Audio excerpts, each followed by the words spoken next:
那么好了，现在来到下一个主题啊，也是其中一个非常关键的主题，啊，叫做如何发展国际。啊，那么这么兴奋，看起来应该是你的组织应该在很多国家了哈，那么很好。那么如何发展国际这个主题呢？其实听起来好像很简单，哦，而飞去那个国家就可以了呢，很简单嘛，哦，其实它里面还是有很多关键和技巧。好，让我们来看看这个主题如何发展国际的4强的入围者有谁？我们来看。Riway 系统课程主题：如何发展到国际？入围的有 Team Supreme Pegasus 2、One Ring、Win Now。Team Supreme Pegasus 5、Keith Chi。Team Supreme Pegasus 9, One Ring, Woon Dong-gong.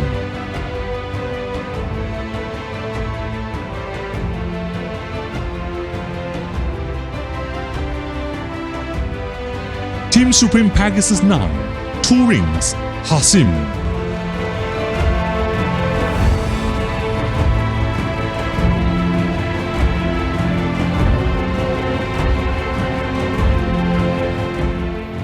我现在宣布，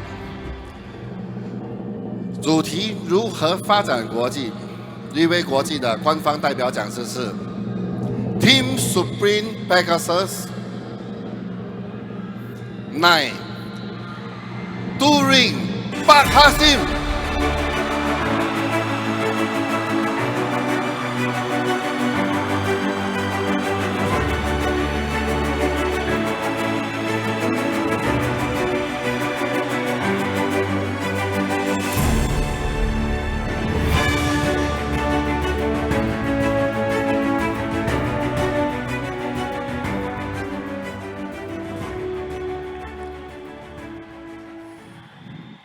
大家下午好。Xin chào. Selamat siang Bapak Ibu yang saya hormati. Apa kabar? Terima kasih. Hari ini merupakan sebuah kebanggaan yang sangat luar biasa, di mana saya memiliki kesempatan dipilih oleh Riway Internasional dan CEO Riway Internasional, Mr. Lim Boon Hong, memilih saya membawa topik bagaimana berkembang secara internasional. Maka melalui kesempatan ini, saya pinjam tepuk tangan yang paling meriah dari hadirin semua untuk Riway Internasional dan Mr. Lim Boon Hong. Terima kasih. Hadirin yang saya hormati, sebelum kita membahas bagaimana berkembang secara internasional, kita dalami terlebih dahulu, kita pelajari terlebih dahulu. Sebenarnya pangsa pasar bisnis penjualan langsung yang telah terjadi berabad-abad itu adanya di mana? Setuju gak? Di sini kita pelajari sama-sama. Di dunia ini yang ada tempat penjualan multi level punya itu di mana? Nah, ini peta dunia. Bukan seluruh dunia ada bisnis penjualan langsung. Dia ada tempat-tempat atau negara-negara tertentu saja. Nah, yang ada itu di Asia. Dan dia bukan di seluruh Asia. Tetapi dia hanya berada di sebagian Asia saja. Kenapa? Karena Asia itu sangat besar. Bahkan Asia sendiri hampir mencakup setengah dari dunia ini. Jadi dia hanya mencakup sebagian kecil. Dan dari sebagian kecil ini, omset bisnis penjualan langsung atau dikenal dengan direct selling atau dikenal dengan nama MLM, dia mencapai 44%. Setelah itu pangsa pasar yang berikutnya di mana? Dia ada di Eropa. Eropa dia mencapai 21% punya pangsa pasar. Setelah itu ada di Amerika Selatan mencapai 20% dan di Amerika sendiri juga ada 14%. Total dari keseluruhan yang saya sebut, beberapa negara yang dikasih tanda warna punya, dia mencapai omset 99%. Artinya dari tempat-tempat yang saya sebut, dia menguasai pangsa pasar bisnis direct selling itu 99%. Maka yang warna putih yang tidak saya sebut, dia hanya memiliki pangsa pasar yang sedikit, yaitu hanya pangsa pasar 1% saja. Jadi Bapak Ibu semuanya, hari ini kita ingin buka market, kita mesti paham pangsa pasarnya di mana. Kalau kita berkembang di tempat yang salah, percayalah kita hanya menghabiskan waktu yang sia-sia saja.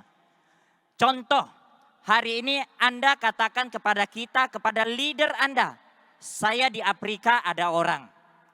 Saya di Afrika ada satu orang yang mau bekerja sama dengan saya. Dia meminta saya membantu dia kembangkan market di sana. Maka kita harus pelajari. Afrika, dia berada di bagian mana? Afrika itu bagian dari yang 1% tadi. Maka kita harus pikir baik-baik. Karena selama sejarah direct selling sudah memiliki track record yang sangat panjang. Yang sudah berumur lebih dari 100 tahun. Sebelum kita memilih tempat tersebut, banyak orang-orang hebat, banyak perusahaan-perusahaan yang hebat. Mungkin mereka sudah duluan pergi masuk market sana. Dan terakhirnya mengatakan, sana tidak bisa. Sana pangsa pasarnya tidak besar dan mereka tidak memilih pangsa pasar tersebut. Dan kita mengatakan kita mau ke sana. Bukan mengatakan tidak boleh Bapak Ibu. Tujuan kita menjalankan bisnis direct selling. Tujuan kita adalah ingin sukses. Benar gak?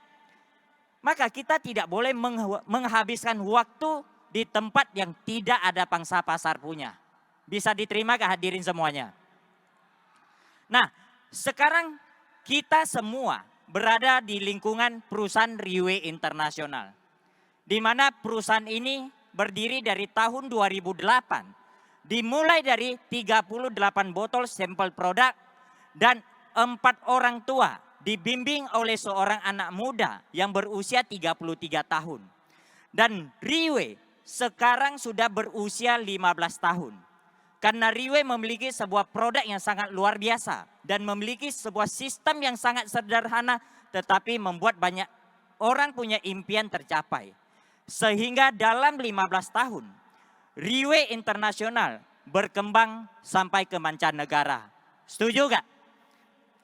Nah, jadi selama 15 tahun negara-negara mana saja yang ada pangsa pasar dan di situ Riway berdiri, Riway berkembang.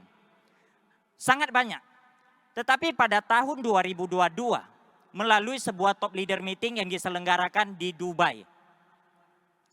CEO Riway Internasional, Mr. Lim, dia memetakan strategi pengembangan Riway Internasional untuk membantu para distributor untuk berkembang dan membantu tim agar bisa mencapai kesuksesan yang mereka inginkan.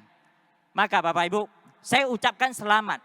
Hari ini Anda bergabung di Riway Internasional. Riway, dia bukan hanya sebuah nama. Tetapi dia murni perusahaan internasional. Contoh, hari ini kita bergabung di Riway Malaysia. Kita boleh kembangkan ke Singapura, ke Jepang, ke Indonesia, ke Taiwan, ke Eropa. Riway tidak pernah membatasi kita. Riway memberikan peluang seluas-luasnya, sebesar-besarnya kepada kita. Benar gak? Maka saya ucapkan selamat kepada semua member-member Riway bahwa Anda telah memiliki sebuah platform bisnis internasional. Kita pantas beri tepuk tangan meriah untuk Anda semuanya. Lalu, negara atau di dunia ini tempat yang ada Riway punya. Dia di mana? Kita lihat. Dia ada di Asia Selatan. Asia Selatan ada Singapura, Malaysia, dan Indonesia. Setelah itu ada Asia Selatan bagian tengah. Ada Thailand, Myanmar, Kamboja, Laos, dan Vietnam. Setelah itu ada Asia Timur, yaitu Jepang, Filipina, Hong Kong, dan Taiwan. Setelah itu ada wilayah Eropa juga. Oke, jadi kita lihat Riway telah berada di satu pangsa pasar yang selama ini market MLM atau direct selling itu sudah di jalur yang mencakupi 65% punya pangsa pasar punya. Dan kita lihat yang paling besar itu di mana? Yang paling besar itu adalah di Asia Sentral. Di sana ada sebuah negara yang namanya China. Tetapi Riway sendiri di China, Riway belum mulai. Riway belum buka Bapak Ibu. Tetapi luar biasanya Riway. Walaupun perusahaan ini belum mulai di China. Tetapi di China telah tercipta ratusan Pegasus Riway Internasional di sana. Kita pantas beri tepuk tangan yang paling meriah untuk Riway Internasional. Oke. Dan tentu saja hari ini kita ingin kembangkan internasional. Tujuan kita apa? Tujuan kita pasti ingin sukses. Ingin membangun sebuah tim yang besar. Bukan ingin ke sana sponsor 1-2 orang lalu pulang kita pamer ke tim kita. Wah, saya sudah punya member di luar negeri. Bukan. Kita ingin membangun sebuah tim yang besar yang bisa menciptakan hasil maksimal dan bisa membuat orang yang percaya dengan kita mencapai impian yang mereka inginkan. Benar gak Bapak Ibu semuanya? Nah, hari ini kita ingin sukses. Tentu saja ada hal-hal yang harus kita perbaiki, ada hal-hal yang harus kita benahi. Seperti kita sering mendengar di luar orang-orang hebat, orang-orang sukses dia mengatakan apa? Ada orang yang sukses, tidak ada bisnis yang sukses. Sebuah bisnis sukses atau tidak tergantung orang yang menjalankan bisnis tersebut. Begitu juga Bapak Ibu, hari ini kita mau berkembang skala internasional. Semua balik kepada diri kita, menentukan apa yang kita lakukan sukses atau tidak.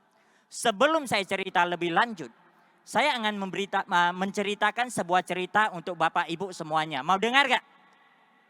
Nah, ada seorang penceramah. Setiap hari Minggu dia selalu berceramah di sebuah tempat ibadah. Suatu sore dia lagi memikirkan apa yang dia mau bahas di esok harinya. Pada saat dia berada di ruang kerjanya, dia berpikir, waktu demi waktu berlalu. Dia tidak bisa menemukan apa yang dia ingin bahas. Ditambah memiliki seorang anak kecil yang berusia 5-6 tahun. Sebentar-sebentar minta ayah bawa saya pergi jalan-jalan, bawa saya pergi bermain. Sehingga mengganggu konsentrasi sang penceramah. Maka pada saat itu sang penceramah berdiri dan berjalan di ruang kerjanya sambil melihat rak bukunya. Dia lihat dari buku ke buku, dia menemukan sebuah buku geografi. Dari buku geografi ini dia buka satu halaman demi satu halaman. Terakhir dia menemukan satu halaman peta bumi. Dia sobek, dia panggil anaknya, "Nak, sini. Ini peta bumi." Ayah sobek menjadi bagian yang kecil. Kamu susun balik, karena dia tahu anaknya sangat hobi menyusun puzzle. Tetapi untuk anak usia 5-6 tahun menyusun peta bumi bukan hal yang mudah. Dia cuma ingin membuat anaknya tidak ganggu tempat dia berpikir aja. Nah, jadi sang penceramah mengatakan kepada anaknya, kalau kamu berhasil susun balik, ayah akan kasih kamu uang untuk beli es krim. Mendengar ada hadiah, sang anak sangat senang dan langsung bilang, "Oke, ayah janji ya, Maka sang penceramah mengatakan, oke, kamu bawa ke ruang sebelah susun. Maka dengan seketika seisi ruang kerja sang penceramah jadi sunyi. Dia benar-benar bisa dengan tenang memikirkan apa yang dia ingin bahas besok. Waktu demi waktu berlalu, menit demi menit berjalan. Tanpa disadari, 30 menit berlalu. Tetapi sang penceramah tetap tidak bisa menemukan apa yang dia ingin bahas besok. Tiba-tiba dia mendengar suara anak kecil. Ayah, ayah saya sudah siap. Ayah, ayah saya sudah siap. Sang penceramah terkejut. Kok bisa seorang anak kecil bisa begitu cepat menyusun gambar peta bumi? Maka langsung spontan bertanya. Bagaimana, siapa yang membantu kamu susun? Sang anak dengan cepat menjawab, tidak ayah, saya susun sendiri. Sang penceramah makin penasaran lagi. Bagaimana kamu susun? Dia bilang, gini ayah. Pada saat ayah memperlihatkan kepada saya peta bumi, saya melihat di belakangnya ada gambar orang. Pada saat ayah merobek peta bumi, saya melihat gambar orang yang dirobek. Maka pada saat bawa ke ruang sebelah, semua gambar peta bumi yang tersobek, saya putar balik menjadi bagian orang yang tersobek. Maka saya susun balik bagian orang ini menjadi sempurna. Setelah saya susun gambar orang ini selesai, saya putar balik, peta dunianya jadi. Nah, mendengar penjelasan seperti ini, sang penceramah sangat senang. Dia menemukan apa yang dia ingin bahas besok. Dia bergegas keluarkan dompet dan kasih uang kepada sang anak. Lalu dia menulis topik yang ingin dia bahas besok. Mau tahu gak topiknya apa? Dalam bahasa Mandarin bunyinya seperti ini. 把人类加以纠正，世界将会一片升平。Set the man right and the whole world will be right. Yang artinya Bapak Ibu, benahi manusianya, maka dunia akan damai sejahtera. Kenapa manusia dibenahi? Dunia akan damai sejahtera. Karena sumber permasalahan yang ada di dunia ini rata-rata dikarenakan manusia. Perkelahian bisa terjadi karena manusia. Peperangan bisa terjadi karena manusia. Jika manusia bisa dibenahi, maka dunia akan damai sejahtera. Hadirin semua, begitu juga hari ini kita cerita bisnis. Kita cerita internasional. Kalau diri kita, kekurangan kita bisa diperbaiki. Kelebihan kita bisa kita tingkatkan. Percayalah, sukses di pangsa pasar internasional adalah milik kita semuanya. Setuju gak Bapak Ibu semuanya? Nah, lalu apa saja yang harus kita benahi, apa saja yang harus kita tingkatkan, apa saja yang harus kita miliki?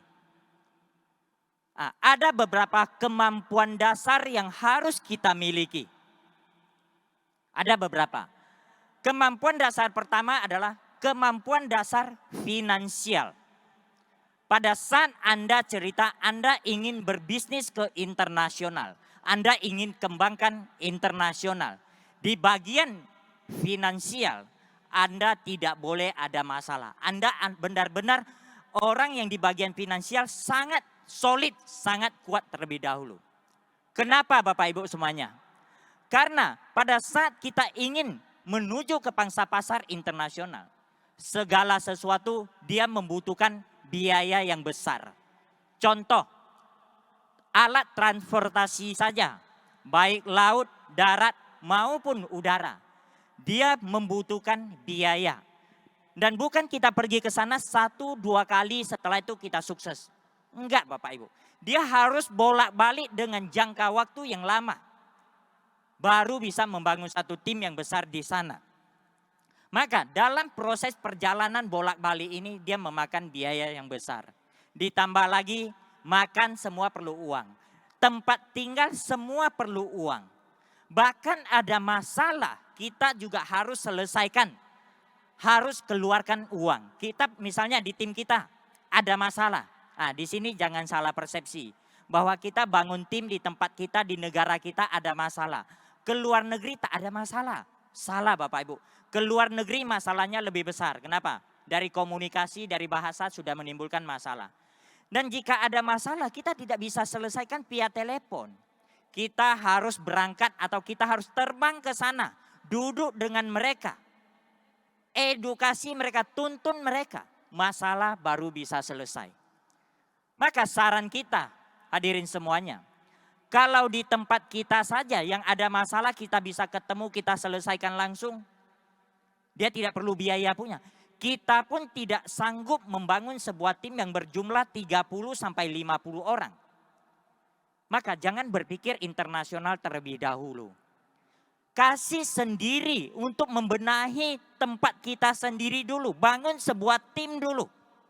Setelah terbentuk sebuah tim dan bisa menciptakan hasil, baru kita melangkah ke pangsa pasar internasional. Oke gak Bapak Ibu semuanya? Nah, dan apalagi jika diri kita di tempat kita sendiri, di negara kita sendiri, setiap hari masih membahas dinner sharing siapa yang bayar, hotel siapa yang bayar, tiket pesawat siapa yang bayar. Kalau kita memiliki sikap dan pola pikir seperti ini, jangan berpikir internasional terlebih dahulu. Karena bisnis ini, bisnis kita. Pada saat kita memutuskan ke internasional, itu adalah bisnis kita. Maka 100% kita yang bertanggung jawab, bukan orang lain. Oke gak? Nah, lalu kemampuan berikutnya, kemampuan dasar berikutnya, apa yang harus kita miliki? Kemampuan dasar sumber daya kita. Sumber daya apa yang harus kita miliki? Yaitu minimal kita harus mampu menyelesaikan masalah. Tadi saya sudah ada cerita, bukan bisnis di luar tak ada masalah. Masalahnya sama. Lalu yang jadi pertanyaan, menjalankan bisnis Riway internasional, masalahnya apa sih? Sebenarnya masalahnya bolak-balik itu saja. Tadi Mr. Victor Tan sudah ada bahas. Kita menjalankan Riway hanya ada 8 masalah. Undang orang tak datang. Sudah datang tak dengar. Sudah dengar tak beli. Sudah beli tak jalankan. Sudah jalankan tak bertahan lama. Sudah bertahan lama tak ada hasil. Benar gak? Yang kita inginkan bertahan lama dan ada hasil. Dan 8 masalah ini sebenarnya sudah diajarkan bagaimana menyelesaikannya. Dari Mr. Ted Tan, dari Victor Tan. Oke, mereka sudah mengedukasi kita bagaimana menyelesaikan masalah ini. Setuju gak? Nah, kita pantas beri tepuk tangan meriah untuk Mr. Ted Tan dan Mr. Victor Tan. Luar biasa sharing mereka. Nah, kemampuan sumber daya yang berikutnya yang harus, apa saja yang harus kita miliki lagi? Kemampuan sumber daya menguasai proposal Riway internasional. Hadirin yang saya hormati. Hari ini kita melangkah ke pangsa pasar internasional. Yaitu kita ingin menciptakan sebuah sistem di sana. Membangun sebuah tim di sana agar tim kita bisa menjalankan sistem untuk menciptakan hasil bersama. Tetapi yang jadi masalah, kita sendiri tidak menguasai sistem tersebut. Bagaimana kita praktekkan di sana dan kita duplikasikan ke sana? Dia tidak mungkin. Maka kita sendiri harus kuasai terlebih dahulu. Lalu sistem Riway internasional, proposal Riway internasional apa saja sih? OPP, NDO, marketing, SIGP, hukum ABC, sebelum, saat, dan setelah meeting. Minimal proposal ini, sistem ini kita kuasai dengan profesional terlebih dahulu. Baru kita bisa membawa sistem ini ke luar negeri. Kita lakukan di sana, kita duplikasikan di sana, dan kita mandirikan tim kita di sana. Maka akan tercipta sebuah sistem autopilot. Maka dia akan menciptakan penghasilan passive income untuk semua orang. Setuju gak? Nah, kalau di negara kita sendiri saja setiap hari OPP minta downline, minta upline. Acara minta downline, minta upline. Marketing minta downline, minta upline. Sendiri apapun tak bisa.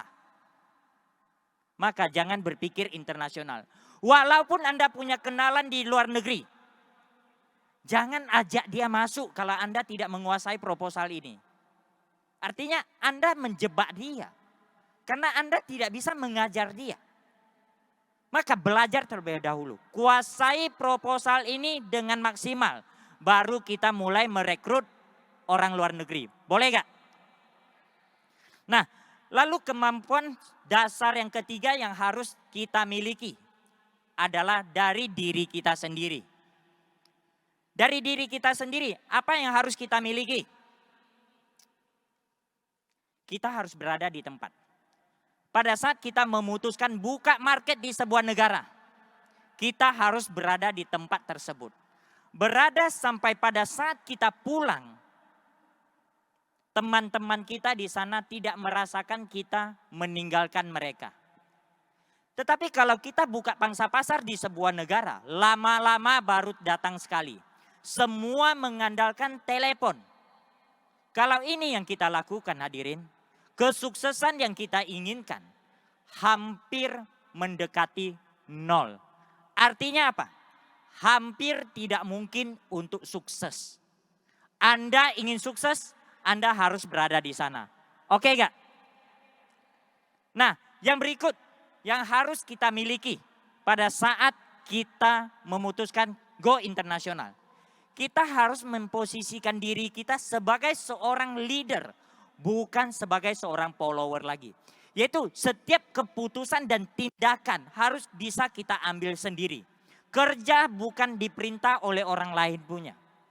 Lalu sebagai seorang leader, apa yang harus kita miliki? Kita harus bisa membaca potensi dalam tim kita atau orang di sekeliling kita. Contoh, kita hari ini berada di sekumpulan orang yang berjumlah kurang lebih 10 orang. Kita harus bisa membaca potensi, punya insting yang kuat. Kira-kira yang lebih dominan, yang lebih potensi itu yang kita utamakan itu yang mana. Minimal kemampuan ini kita harus miliki terlebih dahulu. Lalu yang kedua, kita harus bisa menciptakan sebuah target untuk dicapai bersama-sama. Kita contoh target seperti apa pada saat kita ke sebuah negara misalnya. Kita sudah kenal beberapa orang di sana.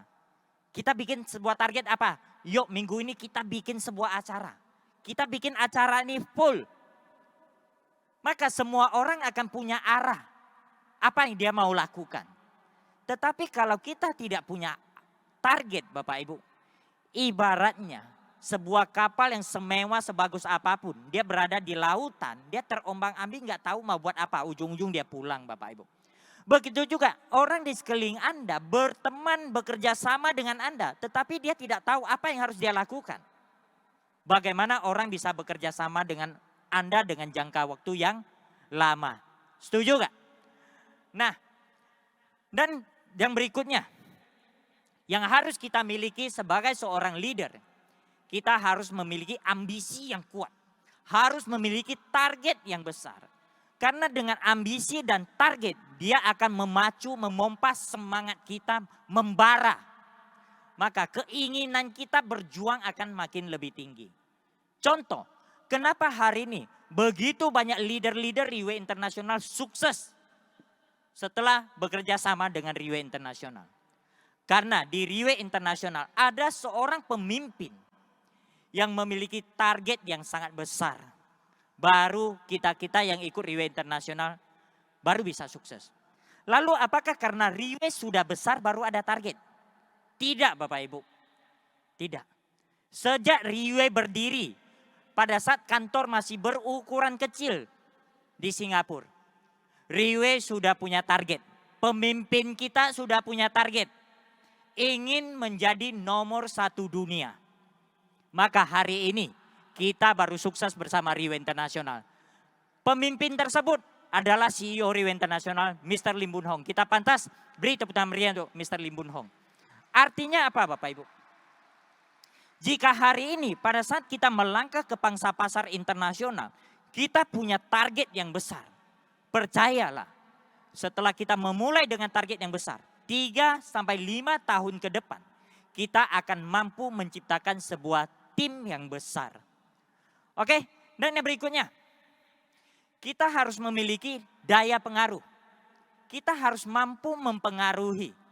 Secara simpel contohnya, kita minum kopi dengan teman-teman kita. Kita bisa mempengaruhi teman kita ingin bawa teman dia minum kopi bersama kita. Kita ingin membuat sebuah acara, kita bisa mempengaruhi teman kita sama-sama dengan kita ingin menyukseskan acara bersama kita. Kita ingin fight sebuah peringkat, contoh 1 star, 2 star, 3 star atau tim elit. Kita bisa mempengaruhi sampai teman-teman kita juga tertarik ingin berjuang bersama kita. Dan cerita pengaruh Bapak Ibu, saya sendiri ada satu pengalaman yang baru-baru saja lewat. Bulan 3, kita ada 15 tempat ya di beberapa negara mengadakan malam penghargaan. Salah satu di Vietnam. Saat itu kami punya target dengan Pak Yanto Tio ya. Kita punya target, saya bilang 500 orang. Kalau kamu berhasil 500 orang, kita akan submit ke perusahaan kamu ikut penghargaan di Vietnam. Maka dengan arah itu semua berjuang. Tetapi apa yang terjadi? Menjelang 5-6 hari acara berlangsung, baru terkumpul 112 orang. Terkumpul ya, yang pesan tiket 112 saja. Dan belum ada list nama. Ya pada saat itu saya berpikir apa? Ada sesuatu yang tak betul. Maka saya berangkat ke Vietnam. Dan di sana saya ketemu dengan GM-nya Vietnam, Mr. Brad, dan manajernya Vietnam, Alan.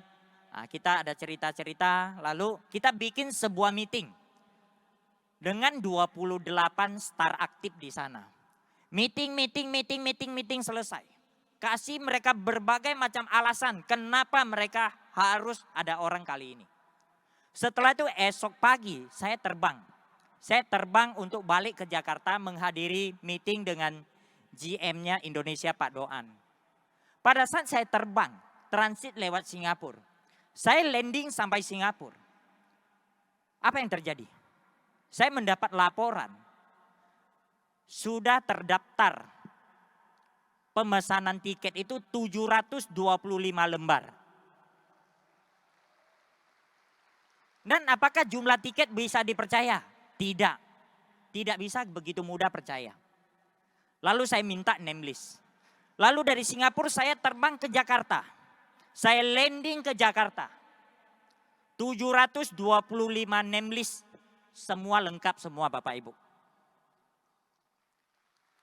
Dan setelah saya cek terakhir, hari H malam penghargaan, yang hadir kurang lebih 650 orang.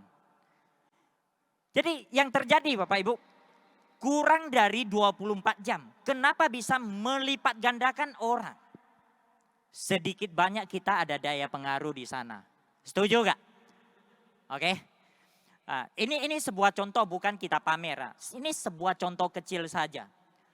Oke, contoh seperti kita ketemu Tan Su Tiam, ketemu Jolie. Kenapa kita begitu senang dengan mereka? Jauh-jauh ketemu mereka, melihat mereka merokok kita sudah wow. Kenapa? Mereka punya daya pengaruh yang kuat. Nah, orang seperti ini yang kita harus belajar. Punya daya pengaruh. Lihat Datuk pergi merokok, kita ikut dari belakang. Kenapa? Datuk punya pengaruh yang kuat. Daya pengaruhnya ini yang kita harus belajar Bapak Ibu. Oke? Dan yang berikutnya. Yaitu kita harus bisa selesaikan tugas. Yaitu sebagai seorang leader. Jika sebuah tugas diberikan kepada kita. Jangan mengatakan saya tak pandai, saya tak bisa, saya tak punya waktu. Sebagai seorang leader, pada saat sebuah tugas diberikan, Anda harus kerjakan. Dan kerjakan dengan standar yang paling baik. Itu baru namanya leader.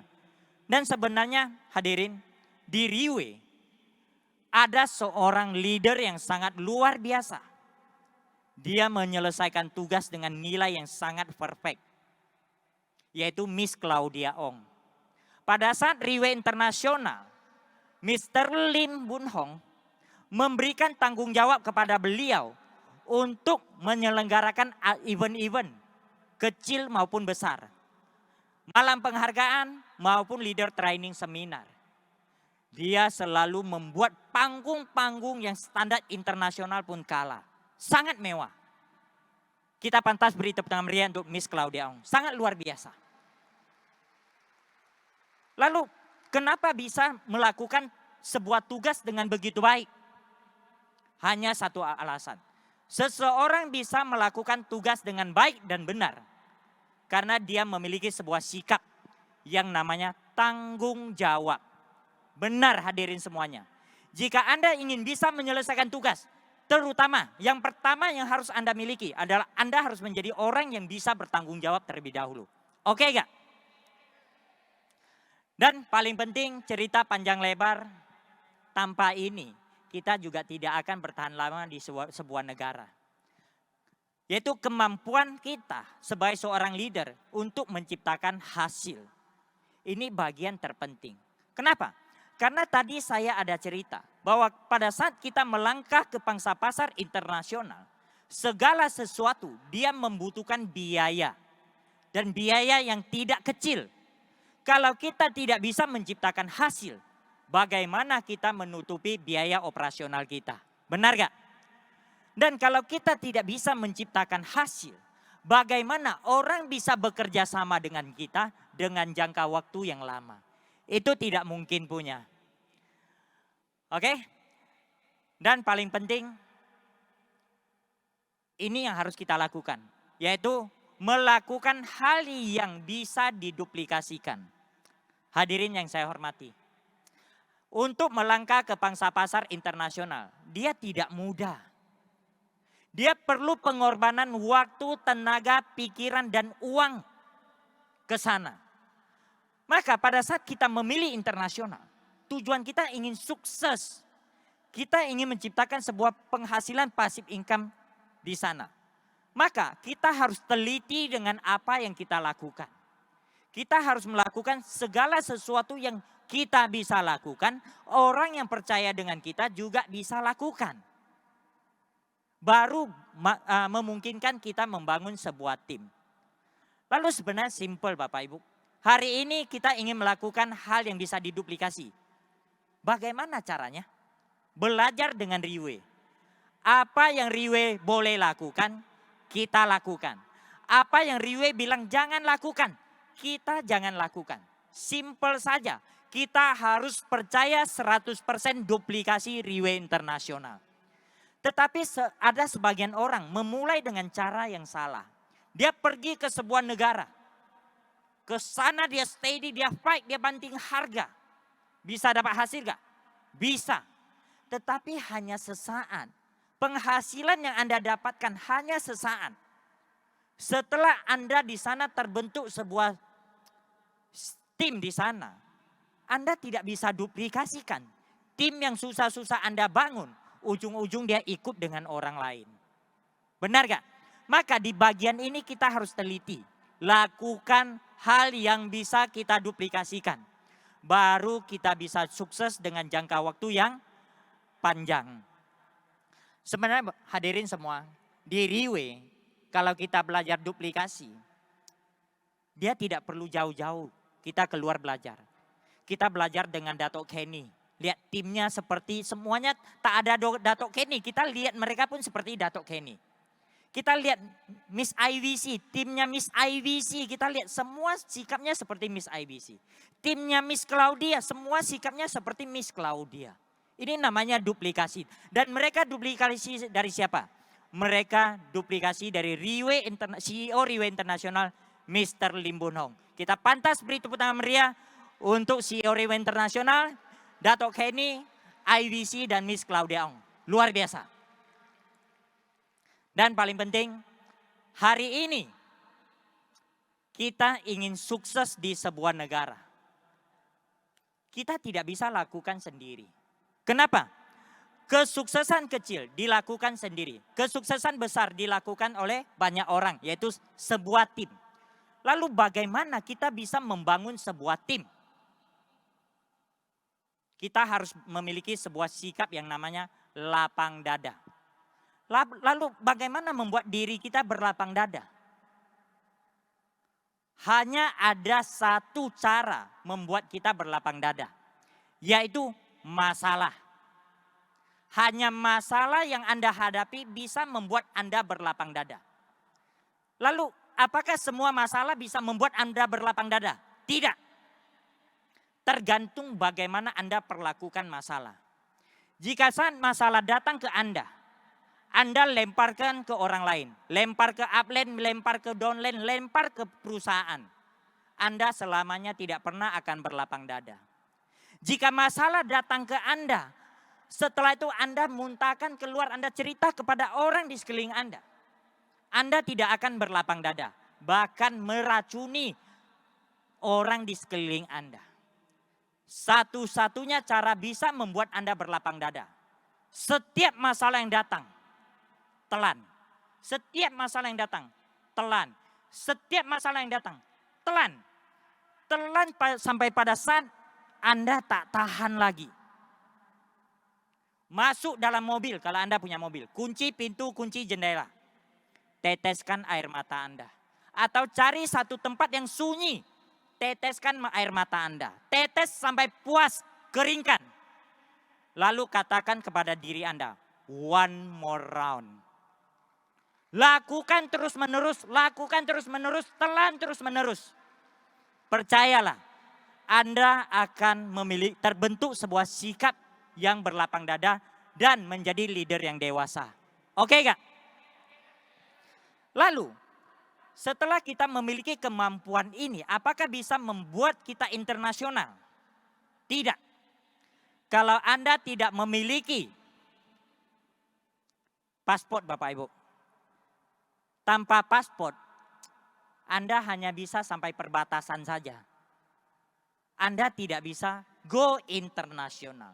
Jangan mengatakan, Pak Asim, sulit loh di tempat kami ngurus paspor. Bapak Ibu, orang pindah negara saja bisa, masa Anda ngurus paspor tak bisa? Benar gak? Lalu, paspor kita selalu di mana? Seperti saya tunjukkan, selalu di saku. Karena kita bisnis internasional. Tetapi ada sebagian orang kita ngajak dia berangkat, yuk kita berangkat yuk. Wah, paspor saya gak bawa. Saya mesti pulang cari paspor saya. Gak tahu letak di mana, gak tahu di laci atau di brankas. Setelah dia pulang sampai rumah dia cek, paspornya sudah expired. Bapak Ibu, orang yang menyimpan paspor di laci atau di brankas itu orang bisnis konvensional. Dia tidak punya waktu yang banyak untuk keluar negeri. Tetapi kita hari ini bisnis three-way internasional Bapak Ibu. Kita belajar pun ke negara internasional, negara tetangga seperti hari ini Bapak Ibu. Maka paspor kita harus selalu dalam saku kita. Kalau tidak ada di saku artinya paspor kita sudah hilang. Kita harus punya sikap seperti ini. Oke gak? Nah, lalu ada beberapa kriteria yang harus kita miliki. Kita harus menjadi orang yang sederhana dan nyaman. Kita harus menjadi orang yang sederhana dan nyaman. Sederhana sampai ke level gimana? Pada saat kita ingin ke sebuah negara misalnya. Dan negara sana tidak ada barang yang kita butuhkan. Kita pun bisa berkembang di sana. Kita pun bisa menyesuaikan diri di sana. Oke gak? Nah, tetapi ada sebagian orang dia tidak bisa. Pergi ke sana, panas, dia bilang terlalu panas. Dingin, dia bilang terlalu dingin. Makanan tak enak, dia bilang nanti saya ke sana bisa mati kelaparan. Makanan enak, dia bilang saya takut pergi sana makan terus nanti kolesterol saya naik. Bagi saya, orang yang memiliki sikap seperti ini adalah orang yang kalau bahasa sehari-hari kami sebut itu cerewet. Benar gak? Nah, kita tidak boleh memiliki sikap seperti ini. Kita ini berbisnis. Kita lagi berbisnis. Pada saat kita berbisnis ke sebuah tempat yang apapun yang kita inginkan tidak ada, tetapi ada pangsa pasar, kita bisa menyesuaikan diri. Tetapi ke sebuah tempat lagi, apa yang kita inginkan ada, tetapi dia tidak ada pangsa pasar. Kita pun tak mau pergi. Itu sikap dalam berbisnis. Lalu sederhana sampai level bagaimana Bapak Ibu? Sederhana sampai kita menggunakan koper cabin size. Yaitu kecil saja. Dia pun bisa membuat kita bertahan hidup di sana, berkembang bisnis kita di sana. Tidak pulang, tidak apa-apa. Tetapi ada sebagian orang kita bilang, yuk kita ke negara sana buka tim, bangun tim. Dia bilang, saya belum siapkan koper. Sekali dia bawa koper pergi. Koper kecil, koper besar, semua dia bawa. Kayak orang mau pindah rumah Bapak Ibu. Kita mesti paham, kita berada di perusahaan Riway Internasional. Riway telah menciptakan sebuah sistem yang sangat simple, sangat sederhana. Maka kita harus menyesuaikan diri kita dengan perilaku yang sederhana, yang simple. Agar dia bisa menyatu dengan sistem ini. Agar sistem ini baru bisa membuat kita sukses bersama Riway Internasional. Belakangan Bapak Ibu, kita lagi tanding koper siapa yang kecil. Kalau kita ketemu bos selalu bilang sama dia, sama kita semua, oh saya kemana-mana, saya gak paham apa itu lages. Karena sekarang saya kemana-mana tak pakai lages. Tetapi kalau saya kemarin ketemu dengan GM Indonesia, kami lagi bertanding koper siapa yang lebih kecil. Kenapa? Karena kami ingin menjadikan diri kami orang yang simple, bukan orang yang cerewet. Karena kami ingin berbisnis. Bayangkan kita kalau cabin size keluar dari bandara cepat sekali. Tetapi kalau kita masuk bagasi, kita telat dari orang itu kurang lebih 1 jam loh. Benar gak? Nah, lalu yang berikutnya Bapak Ibu, yang sangat penting. Pesan dan tanggung jawab pada keluarga. Hadirin yang saya hormati. Apakah kita atau Anda bisa keluar negeri berbulan-bulan tak pulang-pulang? Bisa gak? Ada yang bisa, ada yang enggak. Yang bisa mungkin di rumahnya tak ada orang, hanya sendiri saja. Tetapi kalau di rumah Anda, ada istri, ada suami, ada anak, ada orang tua. Mereka mendukung Anda gak? Mereka komplain dengan anak Anda gak? Kenapa tak pulang-pulang? Nah di bagian ini kita sendiri yang harus selesaikan. Orang lain tidak bisa bantu. Bagaimana membuat keluarga kita mendukung? Kebutuhan mereka harus kita penuhi. Kasih sayang kita kepada mereka harus ada. Perhatian kita kepada mereka harus ada. Hari ini kita menjalankan Riway. Sikap kita terhadap keluarga kita makin lama makin baik. Hasil yang kita bawa pulang makin lama makin banyak. Keluarga kita mendukung kita gak? Dia 100% pasti mendukung. Tetapi kalau kita menjalankan Riway, sikap makin lama makin tak bagus. Hasil makin lama makin tak ada. Siapa yang mau mendukung kita? Setuju gak? Nah, jadi di sini sangat penting Bapak Ibu, kita harus benar-benar sebagai seorang bagian keluarga yang bertanggung jawab. Agar mereka nyaman kepada kita terlebih dahulu, percaya dengan kita. Tetapi yang jadi masalah hari ini adalah, pada saat, contoh banyak orang ingin keluarganya dukung. Tetapi dia tidak bertanggung jawab. Dia bilang kepada keluarganya, saya ingin fight ke luar negeri, saya ingin buka market di sana. Yang jadi pertanyaan, pada saat Anda sampai ke negara tersebut, Anda benar-benar lagi buka market atau lagi bermain? Ya gak? Lalu yang berikutnya, pada saat Anda mengatakan Anda ingin keluar ekonomi keluarga lebih baik, Anda ingin berjuang di luar. Yang jadi pertanyaannya, pada saat Anda pulang, Anda bawa hasil pulang atau bawa masalah pulang? Ini yang menentukan keluarga kita mendukung kita atau tidak. Sebenarnya kita menjalankan Riway Internasional untuk mendapatkan dukungan keluarga secara utuh. Dia tidak susah. Asalkan Anda menjalankan Riway benar-benar mengikuti Riway itu right way. Jangan kita menjalankan Riway tetapi tindakan kita wrong way. Paham gak? Kita harus menjalankan Riway dengan alur apa yang telah dituntun oleh 6 nilai inti yang ingin dicapai saat kita bergabung di Riway Internasional. Kalau kita menggunakan arah 6 nilai inti, percayalah, kita 100% akan didukung oleh keluarga kita. Setuju gak? Nah, dan kriteria berikut yang harus kita miliki adalah kita harus menjadi orang mandiri. Yaitu segala sesuatu kita harus bisa lakukan. Tidak mengandalkan orang lain. Tetapi banyak orang nggak bisa. Pesan tiket tak pandai, pesan hotel tak pandai, pesan mobil tak pandai. Bahkan luggage pun harus diisiin. Ya Kak? Kadang-kadang ada sebagian orang kalau tak ada orang yang bantu dia, ibaratnya dia kehilangan kaki dan tangan. Kita ingin berbisnis internasional, kita harus benar-benar mandiri.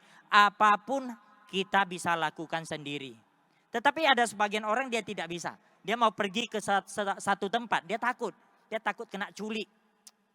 Kadang-kadang kita terlalu meninggikan nilai diri kita. Mr. Lim yang begitu sukses saja, kemana-mana sendiri dia tidak takut diculik. Benar gak? Tetapi kita mesti paham hari ini hadirin, kita menjalankan bisnis Riway Internasional. Tempat-tempat kita di mana? Tempat kita adalah dari bandara ke bandara, dari hotel ke hotel, dari restoran ke restoran. Itu adalah tempat yang aman. Apa yang kita takutkan? Tetapi kalau misalnya kita pergi ke dunia malam, itu bukan bagian menjalankan Riway. Anda sengaja pergi cari resiko. Maka Anda yang harus bertanggung jawab. Anda tidak boleh masuk ke dalam bagian Riway Internasional. Oke? Jadi Bapak Ibu, bagaimana membuat kita mandiri? Kita sendiri punya mental harus kita latih terlebih dahulu. Kita harus punya mental yang kuat. Mental seperti apa? Seperti kucing liar. Kucing itu ada dua macam. Satu kucing piaraan yang makanannya dibeliin, bulunya tiap hari dielus, disisir, dikasih leben. Satu lagi, kucing liar, dia mau makan harus berantem dengan kucing liar di luar, yang menang baru dapat makan. Jika kedua kucing ini dilepas keluar, kucing mana yang dapat makan? Kucing liar. Kucing piaraan dingeong sebentar dia sudah lari, tunggang langgang nggak tahu kemana. Artinya apa Bapak Ibu? Pada saat kita ingin ke sebuah negara buka market, mental kita harus kuat. Jangan ditolak sedikit, pulang rumah ngeluh di tim Anda, negara sana tak boleh, orang sana gini gitu. Nanti di sana dimarah orang sedikit, Anda menangis berhari-hari lalu tak mau pergi lagi ke sana. Di PHP orang sebentar sudah bilang saya tak mau lagi ke negara itu. Artinya itu mental kucing piaraan Bapak Ibu. Anda kalau memiliki sikap seperti ini tidak mungkin sukses. Anda harus punya mental yang kuat. Walaupun orang yang Anda kenal di sana, mereka tidak mendukung Anda. Hanya sisa Anda sendiri. Anda tetap bisa bertahan di sana dan berkembang di sana. Oke gak? Nah, dan kriteria berikutnya adalah cepat beradaptasi dengan lokal. Nenek moyang kita mengajarkan apa? Di mana bumi dipijak, di situ langit dijunjung. Artinya di mana kita berada, kita harus menyesuaikan diri kita di sana. Bukan meminta orang menyesuaikan diri dengan kita. Setuju gak? Seperti air Bapak Ibu, pada saat air mengalir dia tidak melihat wadahnya bagaimana.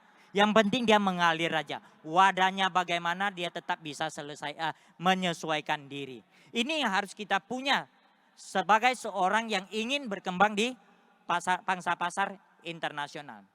Lalu setelah kita memiliki kriteria dan kemampuan ini, kita baru membahas mengapa internasional. Alasan internasional yang pertama, jelas pangsa pasar atau market pasti lebih besar. Contoh dalam berbisnis, kita buka di satu kota. Pada saat di satu kota, kita berhasil, target kita ke kota besar. Setelah kota besar berhasil, kita target apa? Luar negeri, kita ekspor. Kenapa? Karena luar negeri pangsa pasar lebih besar. Yang kedua, alasannya adalah profil kita lebih tinggi. Profil kita lebih tinggi. Yaitu contoh kadang-kadang kita mengajak orang, yuk kita buka pangsa pasar luar negeri yuk. Mereka tak mau. Mereka memberikan alasan apa? Nanti tim saya, kalau tak ada saya dia tak bisa jalankan. Tim ini bisa mati. Boleh kita berpikir seperti ini. Tetapi yang harus kita pahami, sebuah tim kalau kita tidak tinggalkan mereka agar mereka mandiri, nilai diri kita dalam tim itu, kekuatan kita makin lama makin hilang. Kita makin sulit untuk mempengaruhi mereka. Tetapi pada saat kita berangkat ke sebuah negara, Kita bangun sebuah tim walaupun belum banyak orang. Ada beberapa orang yang percaya dengan Anda. Anda pulang ke tim Anda yang lama. Mereka akan menilai apa? Oh, ternyata upline saya selama ini tidak hanya bicara doang. Ternyata tanpa kita dia juga bisa berkembang. Maka ke depan kita mengedukasi mereka akan lebih mudah untuk mereka mendengar kita. Wibawa kita di tim lebih bernilai. Oke gak hadirin semuanya? Dan yang berikutnya adalah mengurangi resiko. Memang selama ini kita mengatakan menjalankan Riway Internasional tidak ada resiko. Tetapi hari ini yang saya bahas adalah resiko di luar kendali kita punya. Contoh, Myanmar merupakan sebuah negara yang para leadernya sangat hebat. Dengan jangka waktu yang sangat singkat menciptakan hasil yang sangat tinggi. Tetapi tahun 2021, tiba-tiba pemerintahan Myanmar mengeluarkan sebuah aturan. Bisnis networking tidak boleh ada di Myanmar. Kalau Anda yang buka market di Myanmar dan hanya di tempat itu saja, apa yang terjadi? Anda setiap hari akan menghadapi berbagai macam masalah tentang, berbagai macam pertanyaan tentang masalah ini. Dan akan membuat Anda sangat stres. Atau tiba-tiba kita, contoh di Malaysia atau Singapura, ada seorang reporter yang nggak tahu dari mana. Dia menulis sebuah berita di majalah itu keluar. Contoh menjelekkan Riway atau produk kita misalnya. Dan Anda hanya di Malaysia saja misalnya. Maka apa yang terjadi? Setiap hari Anda akan dengan tim Anda membahas masalah itu. Makin bahas makin kacau. Tetapi kalau Anda ada tim di luar negeri, dia berbeda. Anda cukup menjadi pendengar yang baik. Pada saat Anda ketemu mereka, mereka cerita mengeluh masalah ini. Kamu bilang, iya. Lalu kamu berangkat kerja lagi. Lalu kamu pulang dengar dia cerita lagi. Iya. Nanti kamu berangkat lagi. Kamu pulang lagi dengar mereka cerita. Mereka akan bilang apa? Kamu enak loh.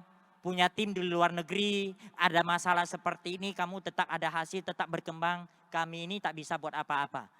Tanpa disadari. Juga di sini kita lagi mengingatkan pada mereka.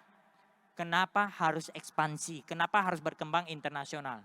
Karena Riway memberikan kesempatan kepada kita untuk mengurangi resiko. Sebenarnya contohnya simple. Apakah kita berkembang secara internasional bisa mengurangi resiko? Kita lihat dari Riway Internasional. Riway Internasional setiap hari menghadapi berbagai macam masalah dari berbagai negara. Tetapi kenapa Riway tetap berkembang pesat? Karena satu negara ada masalah, negara lain terus berkembang. Negara lain ada masalah, negara lain terus berkembang. Pada saat Riway balik menyelesaikan masalah yang pertama, masalah itu sudah mulai hilang. Setuju gak? Ini alasan kenapa Riway berkembang begitu pesat. Kita pantas beri tepuk tangan meriah untuk Riway Internasional. Lalu, di bisnis konvensional, kita selalu mendengar senior-senior mengajar kita, mengingatkan kita. Telur jangan letak di satu keranjang. Kalau pecah satu, pecah semuanya. Maka dulu saya di bisnis konvensional, saya melihat apa yang mereka katakan benar.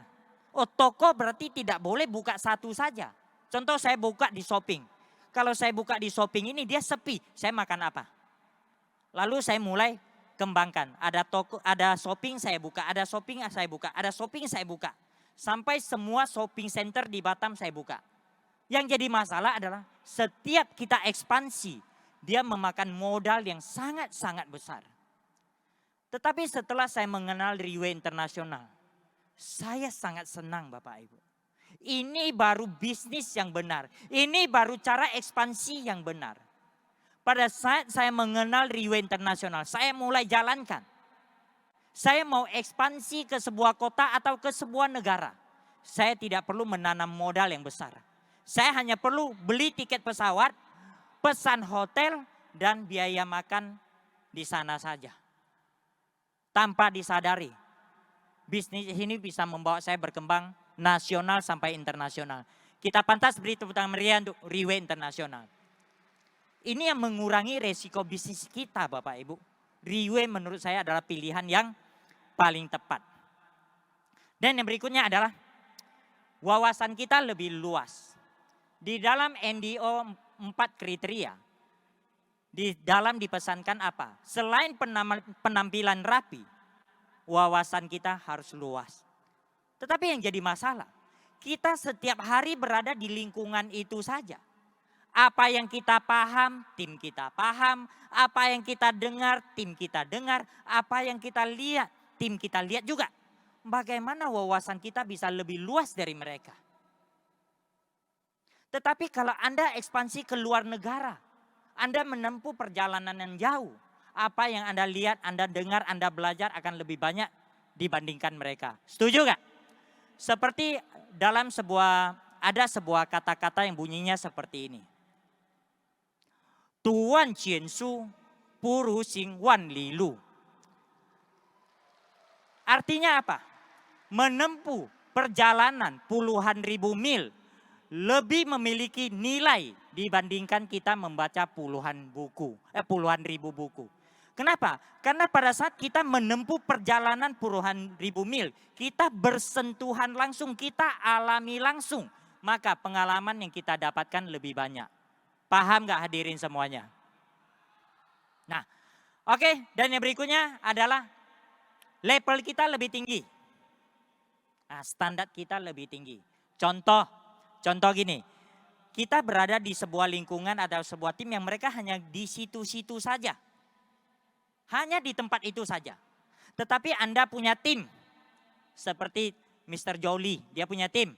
Ada di Indonesia, ada di Singapura, ada di Malaysia, ada di Jepang, ada di Taiwan, ada di Hong Kong, ada di Eropa. Kita ketemu Mr. Jolie.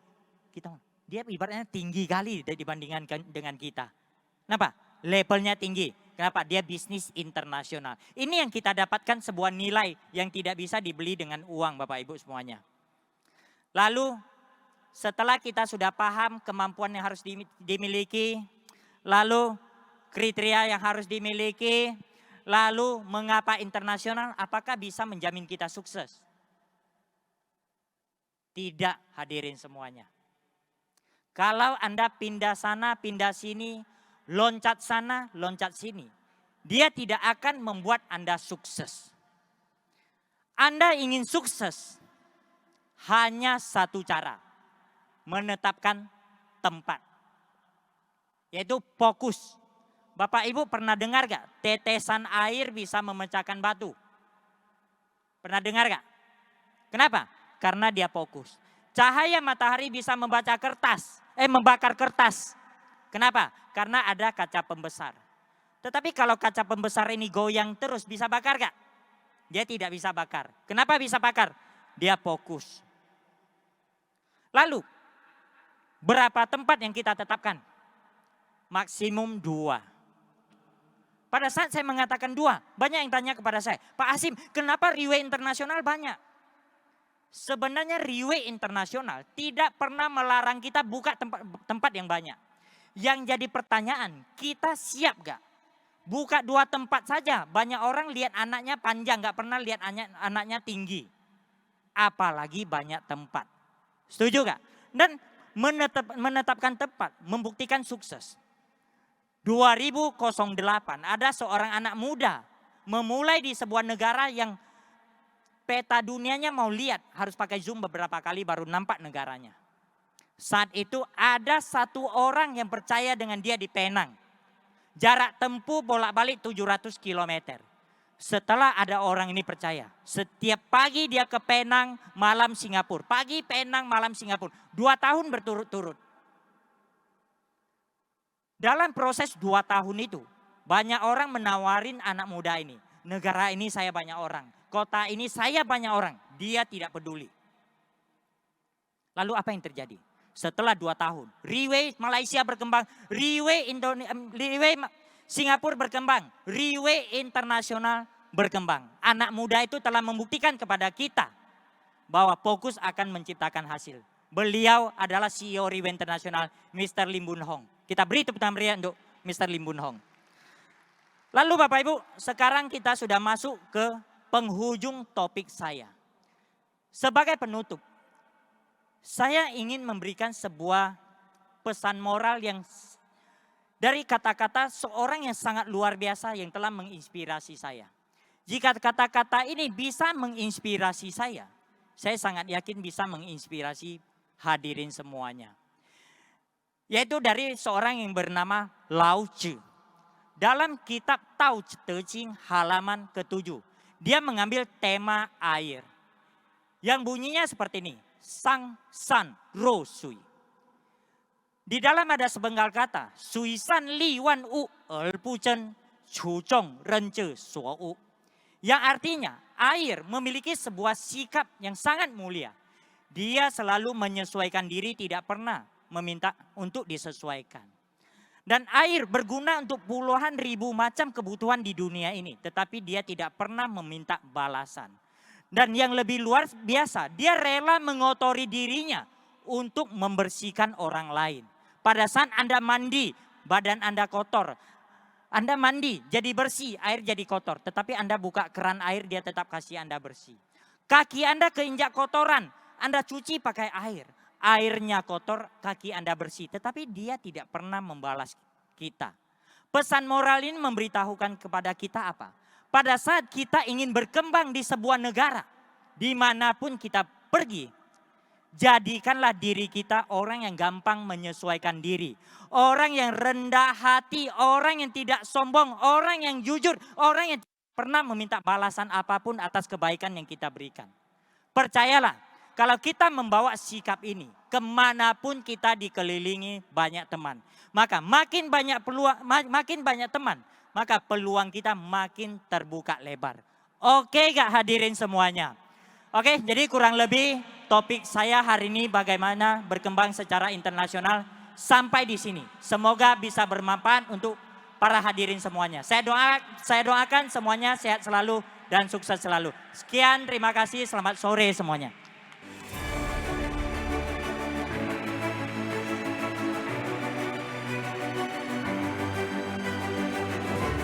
我们再一次以最热烈的掌声，感谢巴哈辛。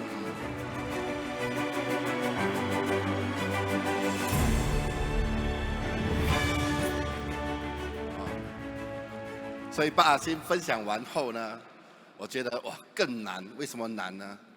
因为比如说你是日本人，好，他必须要翻译的人必须要从印尼文翻去中文，然后过后。 日本的翻译就从那个中文翻译去日文，所以你可以想象，从这一边到这边卡，从这边到这边又卡，他听到的东西有可能只是20%。这就是为什么 VV 要用中文为媒介的原因。其实我们用什么语言，我们选择用什么语言，除了我会讲以外。 那个国家崛起也是很重要，对不对啊？啊，今天我们去到欧洲，我们去到东南亚，我们去到任何一个地方都有华人，是不是啊？好，我们要找华人翻译比较容易。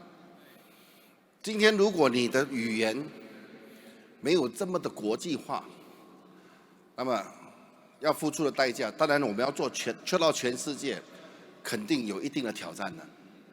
就说不是做VV而已，你做任何一个行业，如果你要把你的生意做到全世界，那么语言是其中一个很重要的关键，是不是？好，所以不管怎么样，我们再一次的感谢那些外语的伙伴，那么这么的支持，这么的爱戴VV。那么各位想不想做到全世界？ 想不想做到全世界？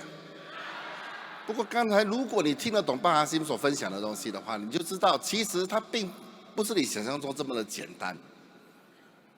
好，不是你有一本 passport 你就可以飞了，你飞了过后你就可以做得起来。啊，里面还是有很多技巧，很多关键性的东西你必须要注意的。上一个培训会，就是我的一个。 巡回演讲就是我谈了本钱、本能和本人3本。那么讲到钱，少钱有少钱的做法，你有钱有钱的做法，记得当初我在中国大陆开始做直销的时候，那么我一个人去到香港，怎么去中国我都不知道。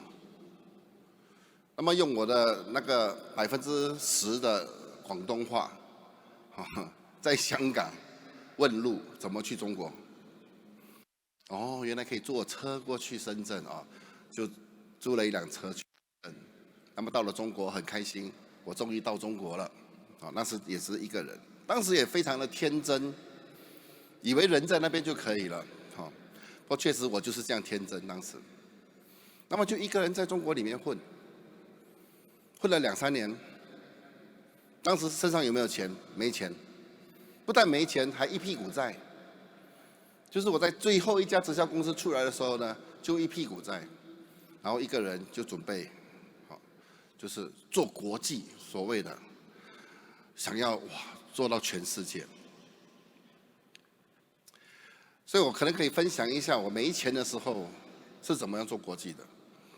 好，那么第一，住宿是一个问题。好，transport 什么？交通是一个问题，对不对啊？单你飞去飞回就已经有一定的数目了，单飞机票就是一个问题。当时我们做的直销公司，并不是好像 VV 这样的，你懂吗？这样好赚的没有的嘞。你组织就算很大，你也未必赚到钱的，你们知道吗？好，所以当然我们从别的公司的错误中学习，所以今天 VV 是对的，对不对啊？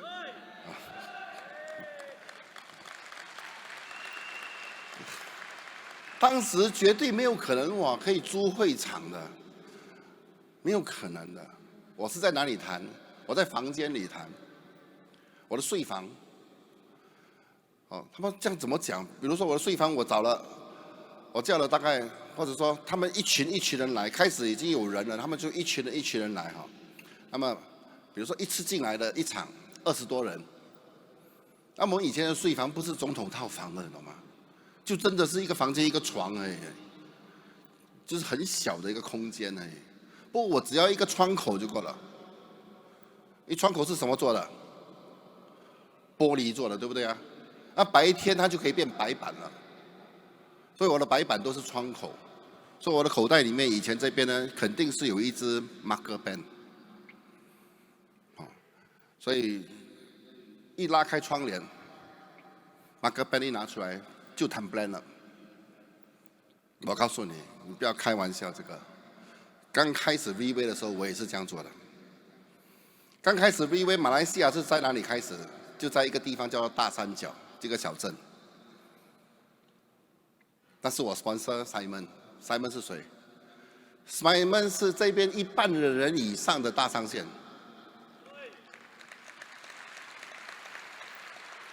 当时我接触他的时候呢，他口袋只有10块钱，需要用多1个星期的。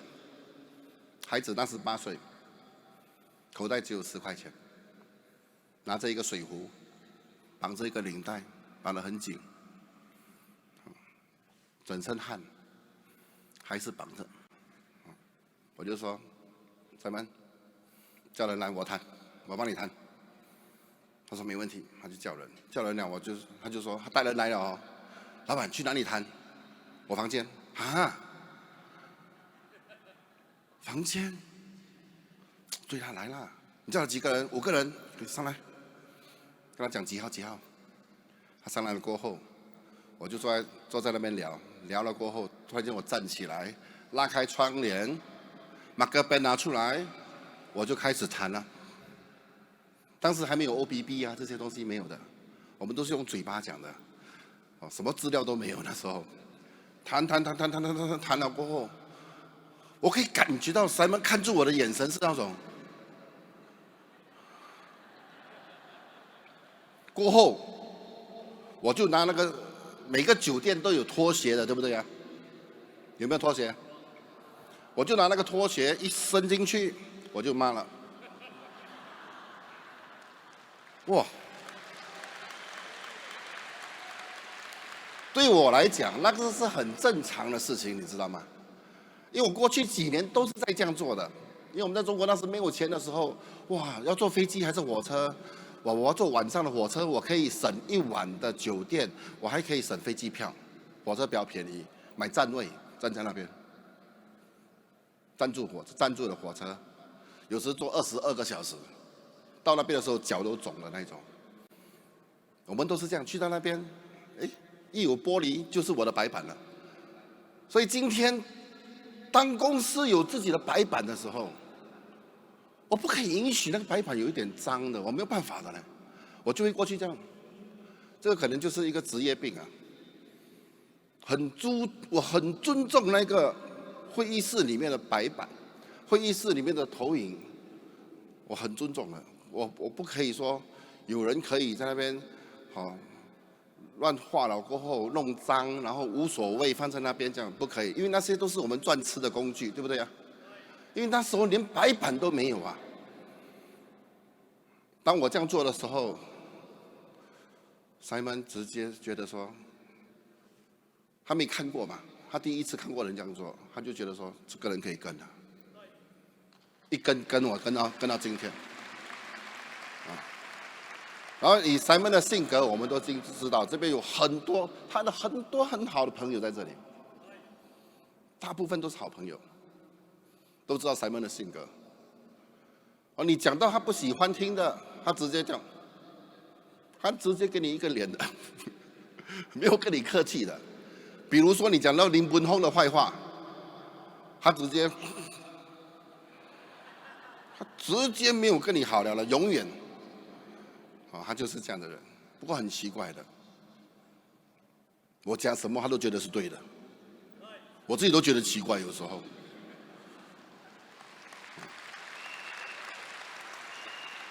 所以有时我甚至怀疑，我走在他前面的时候，我的屁股要夹着。我甚至怀疑他对我有任何的想法。开玩笑啊。不过为什么？因为一开始第一个印象很重要，是不是啊？我相信应该是这样。我的第一个印象让他震撼，他觉得这个人是市场人。第一，我可以用身边所有的用最少的东西来达到最大的效应。你不要以为我在那边这样谈的时候谈不好嘞，那时也是谈得非常好的，我都自认哇谈得不错，谈得很好的。刚才 Andy 有放一张我们的表扬大会的，那个表扬大会很好笑的，是一块板，那边写 Recognition Night 的，然后那边有一个摄影师，那个摄影师就是 Albert Ang。今天这边一半的人，他就是大上线。那时他来帮我做的摄影师。那一天你看到那个照片，他只是三排的人，其实那一天就只是3排的人。不过那张照片看起来好像后面还有很多人，其实那一天就是这3排。我记得那场表演大会，我讲了1个小时半。那一场，我去15年来到今天，我觉得那一场我谈得最好。不要开玩笑其实你越困难的时候，你应该激发越大的潜能来发挥你自己的潜能，对不对啊？你应该做得越好才对。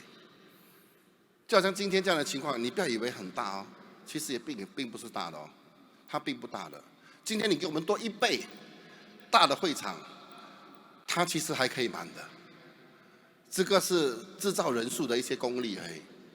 我们还是能够制造多1倍的人数出来的，立威不是没做过，对不对啊？所以今天你不要以为是大的，今天对我来讲，也还是有，就算有做满了，还是有挫折的。很多人说哇满啊，加椅子啊，很厉害，有什么厉害的地方？其实它还是可以更大的，是因为会场的限制，我们没办法。那么其实问题就是说，现在这个世界上要能够容纳立威的这个会场已经也不多了，